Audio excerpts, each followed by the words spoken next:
sahabat GPDI Sejahtera Mojorejo Karjang. Kami berharap memulai minggu ini kita semua tetap ada dalam penyertaan Tuhan. Pagi ini saya ingin menyampaikan sesuatu tentang menghadapi intimidasi. Saudara, intimidasi atau cowing itu adalah perilaku atau perkataan yang menyebabkan seseorang tertekan, takut, merasa ada dalam bahaya sehingga terpaksa melakukan sesuatu atau sebaliknya tidak berani melakukan sesuatu. Nah, hari-hari ini kita mendengar tentang berita-berita pertambahan COVID. Pasti itu menekan kita.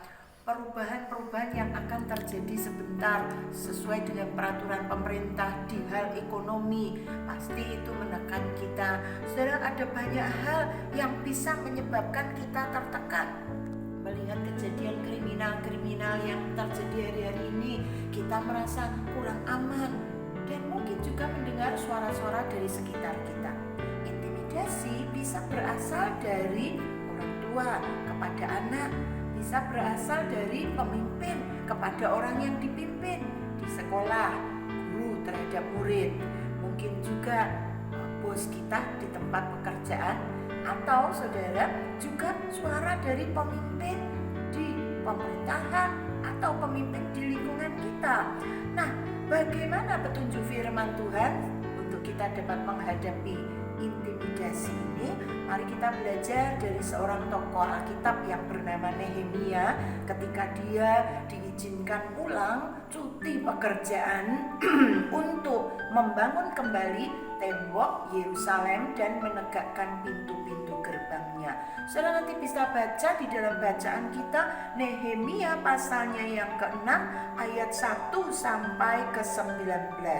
Ada 4 hal yang dia lakukan, saudara. Yang pertama, ayat 3. Dia memiliki kepekaan untuk menemukan tujuan dari intimidasi. Ada intimidasi yang sebetulnya tujuannya adalah mendorong menjadi lebih baik, tidak lakukan kesalahan yang sama lagi. Ini baik, hanya caranya kadang-kadang perlu untuk diperbaiki. Nah, saudara, ini yang perlu untuk kita miliki, kepekaan. Tujuannya apa suara-suara itu? Kalau suara-suara itu melemahkan, membuat kita tak berdaya, abaikan saja. Yang kedua, ayat 8. Dia yakin pada posisinya yang benar. Dia sedang ada di jalur on the track kebenaran, saudara. Jadi ketika dia merasa ada melakukan yang baik dan benar, dia tidak usah khawatir dengan suara-suara itu, abaikan saja. Yang ketiga, ayat 19. Intimidasi dari musuh-musuhnya justru menyebabkan dia terpacu untuk berusaha sekuat tenaga, bekerja lebih lagi supaya cepat terselesaikan program Tuhan yang diberikan, dipercayakan kepadanya. Dan yang terakhir, ayat 13. Saudara, dia tidak mau dipenuhi oleh ketakutan, karena ketakutan dapat membuat kita salah-salah bertindak, salah-salah mengambil keputusan, membuat kita merasa tidak aman. Dia mengabaikan itu, dia mengusir segenap ketakutan.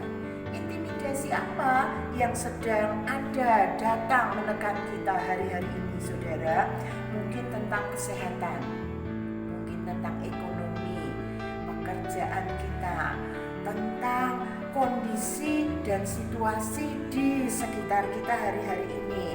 Saudara, yakinlah Mazmur 60 ayat 14 katakan demikian. Mazmur 60 ayat 14. Dengan Allah akan kita lakukan perbuatan-perbuatan gagah perkasa, sebab Ia sendiri akan menginjak-injak para lawan kita.